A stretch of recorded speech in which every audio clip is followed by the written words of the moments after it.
You should subscribe to the Monaresclub. Because the Prince of All Saiyans told you to, idiot. Bye. What's up, guys? This is James. I'm bringing you another deck profile for the Monaresclub, youtube.com. This is going to be for my Traitor Dende deck profile. This is a little bit of an older deck. I've had it since set 10. I have been updating it, and it's one of the more highly requested profiles for the channel that we've been asked for. I've played with it a few times on camera, and people always want to see the deck list. I'd actually filmed the deck profile for it beforehand, but there were some technical issues and the video got ruined and I forgot to ever re-record it. So bringing it to you guys again today. Before I get into it, I just want to ask you guys to please hit that like button, the subscribe button if you're new and you want to see more free Dragon Ball Super content, more rogue decks, more budget strategies, tier lists, all that good stuff. Just, you know, it really helps us out if you do that for us. So without further ado, let's get into the deck. So we've got Dende. This guy is from Theme Booster 3. Pretty old leader at this point, but he can still kind of hold his ground. He's really good. He's a Wish leader. He's got the Activate main Burst 2. So you rest mode him, Burst 2. So you mill the top 2 cards of your deck. Then you search your deck or your life for up to 2 Dragon Balls. Put them into your hand. And then shuffle your deck, obviously, in life. And then we awaken when we have 7 Dragon Balls in our drop area, grab back a Namekian, which is kind of interesting when you awaken, then you go to your backside here.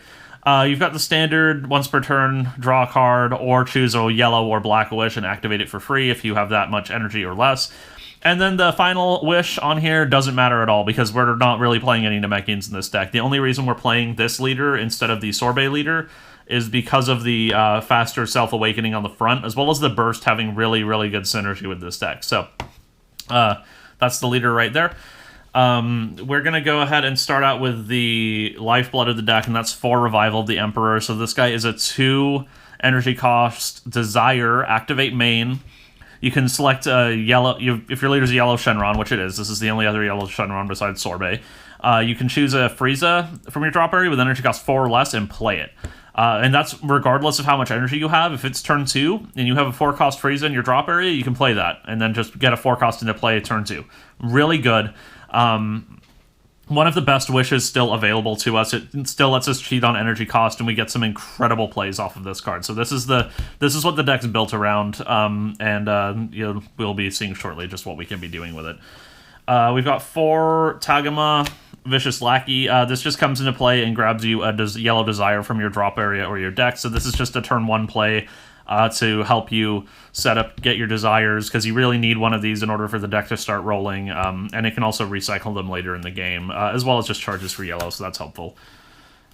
Alright, so 4 Frieza, Revenge in Motion. This helps us get our drop area set up besides our bursting from our leader, which is just random. This lets us take any Frieza from our deck. We draw a card and then take any Frieza from our deck and put it in our drop area. So, incredibly helpful, incredibly good consistency tool. It also helps us set up our 2-drop Tagoma that we can play for free, which I'll get to in just a little bit.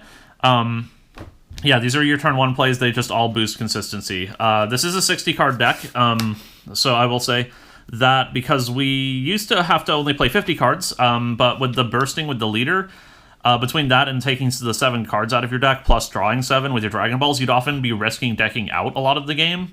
And people used to have to play, like, Dangerous Journey Bulma in order to get all these cards back into their deck.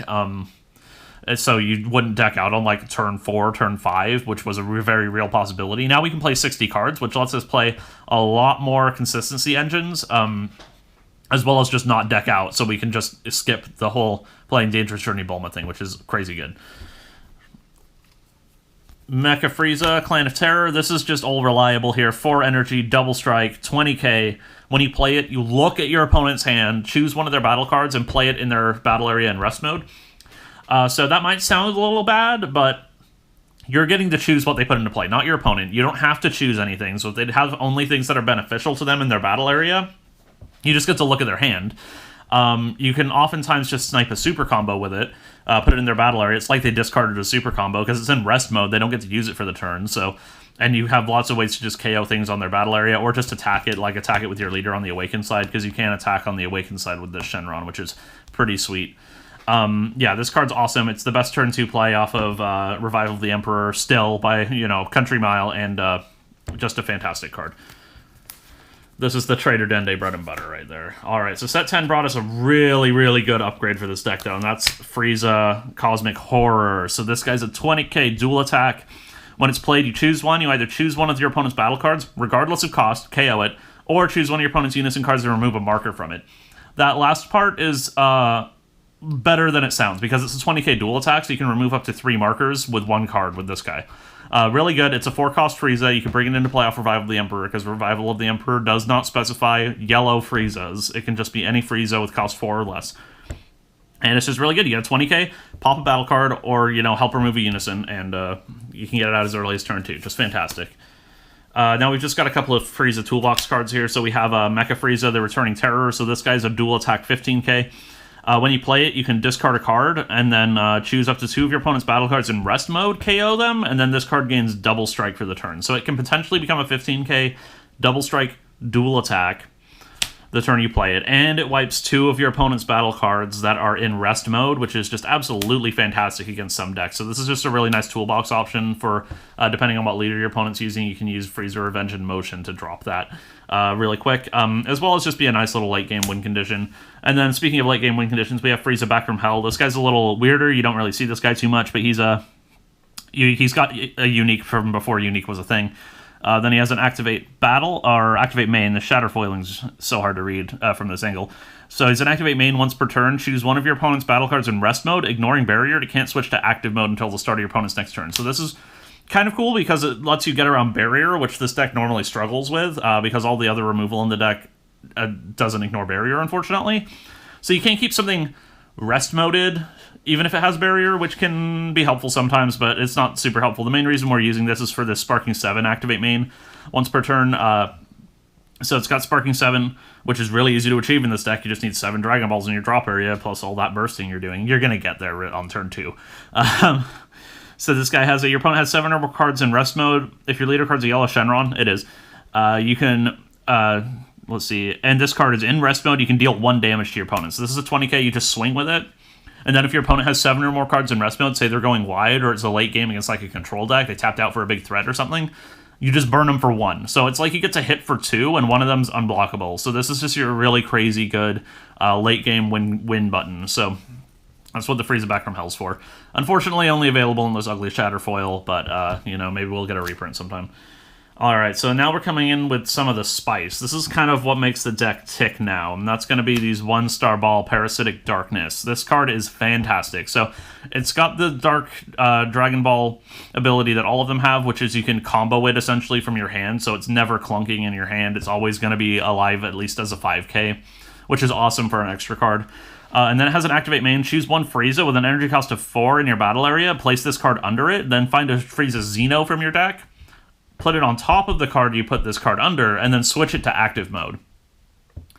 So you might have noticed a lot of our Friezas are cost 4. That would be this one, and this one. Unfortunately, not Back from Hell, but these ones all are. The main ones we're playing are all cost 4. So that means and the Revival of the Emperor conveniently puts 4 costs into play. So that means you can swing with your Double Strike, get in for 20k Double Strike, plus rip a card from their hand, put this card under it, and then go grab your Frieza Xeno, which will be Frieza Dark Infestation. This is also a Double Strike, and you can swing with that. So you got 2 Double Strike swings in for 1.5 cards. Or it's the same with the dual attack. You get 2 attacks in, and then play this and switch it to active mode by putting the ball under it. Absolutely fantastic aggro. This is one of the reasons the deck can aggro so hard. But it's also great because you can play board control and hand control with the deck, right? Because these do hand control and board control, so that's really nice. Frieza Dark Infestation, we got 4 of them. This is our Frieza Xeno target for the deck. This guy is stunning. He's a 15k double strike. He's unique, unfortunately. He does have an Activate Main. You can place this card in your drop area and discard a random card from your opponent's hand. So between this and the Clan of Terror Mecha Frieza, Clan of Terror is giving you perfect information about what they have in their hands, so you can aggro as efficiently as you need to. And then after you're done swinging, you get a random card out of their hand too. You can kill this, and then this has an auto if your opponent has 3 or more energy. When it dies, you can get back a green extra card with cost 1 or less from your drop area, which will be your 1-star ball. So you get to go, depending on how many Friezas you have in play and how many of these you have left in your hand or deck, you can go, you know, say you have 2 or 3 Friezas out on turn 3, which is not unusual for this deck. So you can go swing 20k, double, rip a card out of their hand, swing 20k double strike, evolve, stand this back up, 15k double strike, kill it, crack a random card from your opponent's hand, pick the ball back up. These are both in your drop now. And, say you had a Cosmic Threat out, a Cosmic Horror out too. Swing, Xeno, essentially Xeno evolve. And then go ahead and swing with this guy again. You get another double strike, and then pop him, get another random card, and get your ball back. And if you have another Frieza, you can do it again. That is a ton of swings. It is relying on your opponent having 3 or more energy. But if you're on turn 2, it's still really good pressure, because you can just pop this, and if you have another Dragon Ball in your hand, you can do it again. Or you can just wait until your opponent's next turn, because even if they kill this, you'll get your 1-star ball back. So, absolutely fantastic aggro, hand control, stapled together. That's one of the things that makes Red Broly so threatening, is his aggro plus hand control potential, and this is something we get to do too, so that's really cool. Then moving on, we have 3 Surprise Attack Frieza. You can play this guy's a 15k crit, 4 cost, which is relevant, so he is a target for your 1-star ball Parasitic Darkness. He's a crit, and then when one of your opponent's battle cards is KO'd, you can play it for free. It doesn't even have to be by a skill, so if you play like a super combo with this, and then kill it with your leader, or like with this swing, you can still play this and get another free swing in. So it's like you ripped a super combo out of their hand and lost no pressure.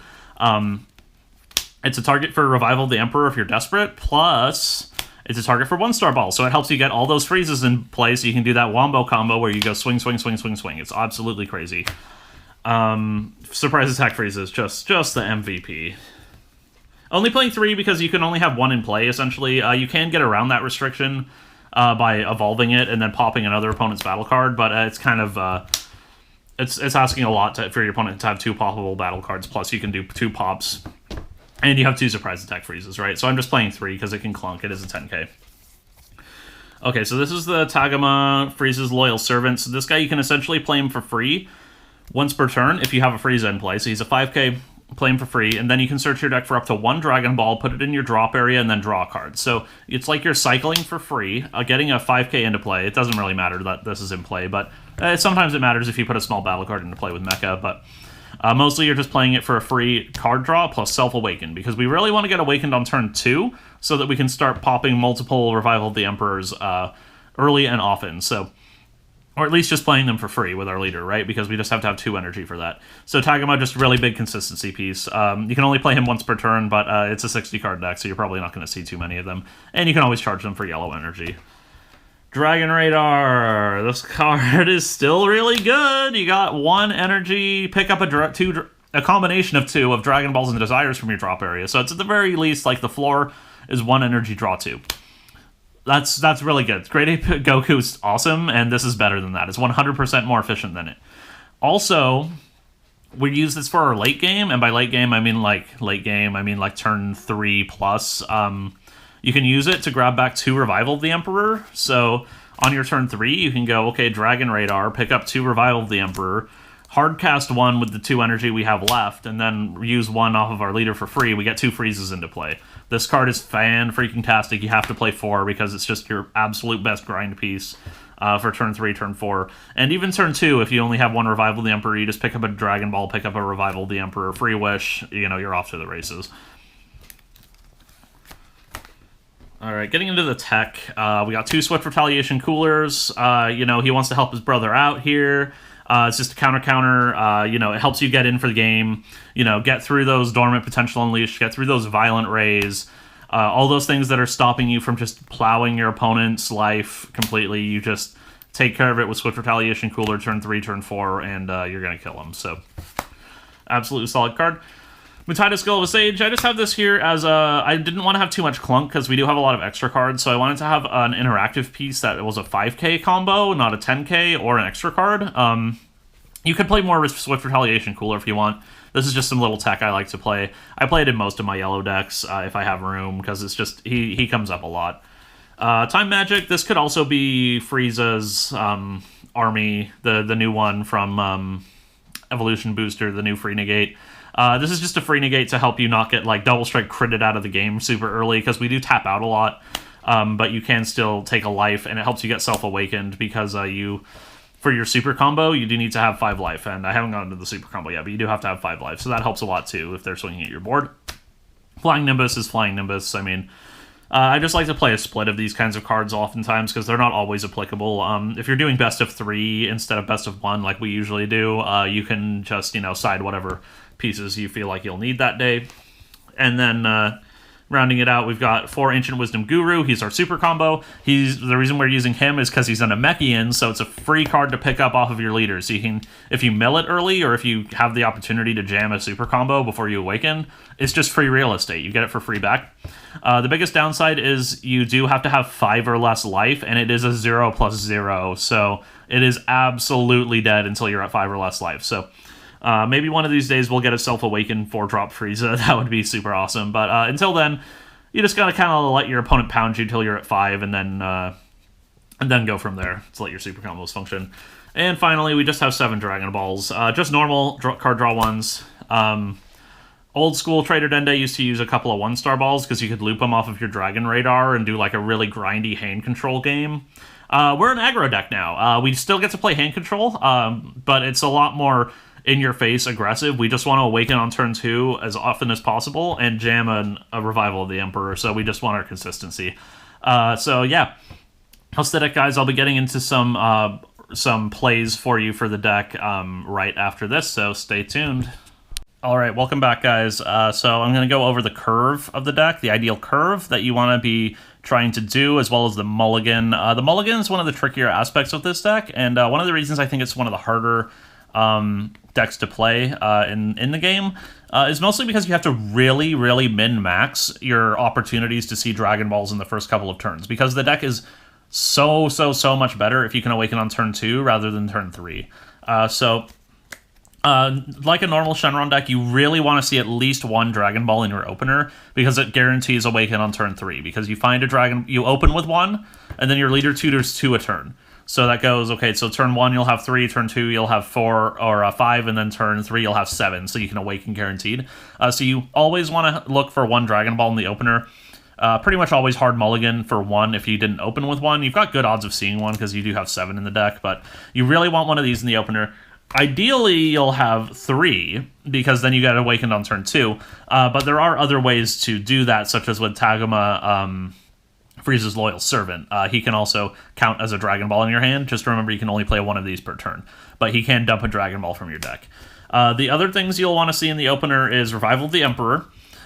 This is important because your leader doesn't... It bursts, but it doesn't actually pick up desires from your drop when it awakens like a normal Shenron leader. It picks up Namekians. So finding one of these can be tough sometimes. That's why we also play Vicious Laggy Taguma. He can count as 1 because you also don't really have a set turn 1 play, so you can always play him and tutor 1 up. And worst case scenario, you can use Dragon Radar. If you mill over 1 in the first turn, you can just use Dragon Radar as a card draw, as well as pick up a Revival of the Emperor. After that, Frieza Revenge in Motion is really nice to have on turn 1 because it'll set up the Taguma, Frieza's Loyal Servant. This only really counts as a Dragon Ball in the opener if you can get a Frieza into play, and that would be either through a Revival of the Emperor plus a hard milled Frieza off of your leader, as well, or if you have a Frieza Revenge in Motion because it's a 1-cost Frieza, so you can just play the Taguma for free. Then the 1-star ball. This is kind of the lowest priority mulligan target because you're going to be drawing a lot of cards because you're a Shenron deck, so you'll probably end up finding it. But it is nice to have because it's not tutorable, so that's another thing to kind of look for in the opener. Highest priority is getting Awakened on turn 2. Awakened on turn 1 doesn't really help you because you actually end up losing cards doing that because you only draw 1 on the backside, but getting Awakened on turn 2 is ideal. So if you open with like 5 somehow, you can just ship and keep 3 Dragon Balls, but... other than that, if you open with the Frieza Dark Infestation, too, you want to ship those, because these you can play from hand or deck, but obviously it's better to play it from deck. So, other than that, and all the other Friezas, except for maybe Surprise Attack, you're also really free to just ship back into the deck, because you want to mill them off your leader optimally. That's the most efficient way to get them in the drop area. So having as many in your deck as possible to mill is the optimal way to do that. Okay, so that's... Suffice to say, the mulligan is tricky with the deck, because there's a lot of factors to consider when keeping cards and shipping them. I would recommend, if you want to pick this deck up, just goldfish it a lot, because the first couple of turns, the sequencing, in turns 1 to 2 to 3, can really change dynamically. I've still had lots of games, even after playing this deck, 30 plus times, where I open slightly differently and sequence slightly differently depending on what I want to see, because Frieza Revenge in Motion also draws a card when you use it, so you might end up wanting to use it before you burst with your leader because there's more Dragon Balls in your deck to hit blind that way. It just ups your margins. So definitely something to think about when you're doing your opening turn mulligan. So we can go... So turn 1 is pretty easy. You do for if you have one, you do Frieza Revenge in Motion or Tagema Vicious Lackey. Doesn't really matter which one you do. If you have Tagema Frieza's Loyal Servant, it's better to do Revenge in Motion if you have both, just for the free card draw. But Vicious Lackey Tagema will pick up a Revival of the Emperor from your deck for free, so you just go plus and you have one of your combo pieces on lock. Turn 2, ideally... You'll be awakened, so you can go Revival of the Emperor, and if you have another one, you can Revival the Emperor again and get 2 Friezas into play. That's like the most busted start you can have. Otherwise, you can just hardcast a Revival, get a Frieza back, or free cast it and then use like Dragon Radar or a combination of your 1-drops just to get use of your energy. So that's an option for turn 2 as well. Ideally you're going to be awakening on turn 2, getting a free Revival of the Emperor at the very least. Maybe you'll get a hardcast one as well, and then also you can use your energy on just getting cards in your hand to continue the pressure later on. And then turn 3 is when we start turning up the gas. So turn 3, you'll definitely be awakened by turn 3, assuming you opened with 1 Dragon Ball. Or, found another... Even if you opened with no Dragon Balls, if you found or milled another Dragon Ball in the first 3 turns, which you almost always will, you'll be awakened on turn 3. So it's almost like 95% of the time you're going to be awakened on turn 3, even with the worst opener. So that's really nice. You'll be awakened. So ideally on turn 3, you'll be playing out a Revival of the Emperor for 2, bringing back a Frieza, even if it's one they killed or it's one you milled or you comboed away or whatever. And then you can free play another Revival of the Emperor to get another Frieza out. And just start doing your Frieza things. So, if it's this one, you can then surprise attack Frieza or whatever. It really depends on what you've drawn. You can also do then, assuming you have 2 revivals somewhere between your drop and your hand, you can then Dragon Radar, because you have 2 energy for this, 1 for this, that's 3. Pick up 2 Revival of the Emperors, and then Bob's your uncle, you're back to the races. You can also do it with just 1 Revival of the Emperor and a Dragon Radar, because what you can do is very easily just go, okay, pay 2 for Revival of the Emperor, bring back a thing, Dragon Radar, bring back this, and just a Dragon Ball for a card draw, play that, and then free wish this, and you have that back, and that's 3 energy as well. So that's your turn 3. You'll get a ton of swings in, and then if you have the 1-star ball here, which I set aside, you can then just start doing the loops with the 1-star ball. Go, okay, 1-star ball, swing, put the 1-star ball under, restand, swing, okay, now kill this, discard a random card, pick this back up, and then you can do it again for each Frieza you have in play, as long as there's enough infestations left in your deck. So yeah, that's the game plan. You just want to start going really hard in the paint turn 2, turn 3, jamming broken-ass Friezas early and often. So yeah, that's my set 10 updated Traitor Dende deck, updated all the way through set 13 almost. We're almost there, and it's still a really good deck. It's really budget-friendly, which is awesome. You can build this deck for $30 at most. If you have a Cell Xeno Secret Rare, obviously, you can just kind of throw it in, because it's really easy to make 12 with this deck. Like, you're playing a bunch of 4s for free. But otherwise, other than that, that's not necessary. That's really more of a luxury. If you have it, or if you have another secret rare you want to just throw in, you can. It's not impossible. It's not unheard of. So, but that's the deck. Really cheap, really aggressive. I think it's definitely like a tier 2 deck for sure. Like, it can do so many things between being able to grind late game with its really fat hand because you're a Wish deck, as well as just reusing Revival of the Emperor almost endlessly with your Dragon Radars and your Tagemas. And then you just get all these really, really strong value cards into play for free, for a pittance, 2 energy for free, So, yeah, thanks for checking out the deck profile, guys. If you enjoyed it, please hit the like button, hit that subscribe button so you can see some future videos, and I'll see you in the next one. Bye.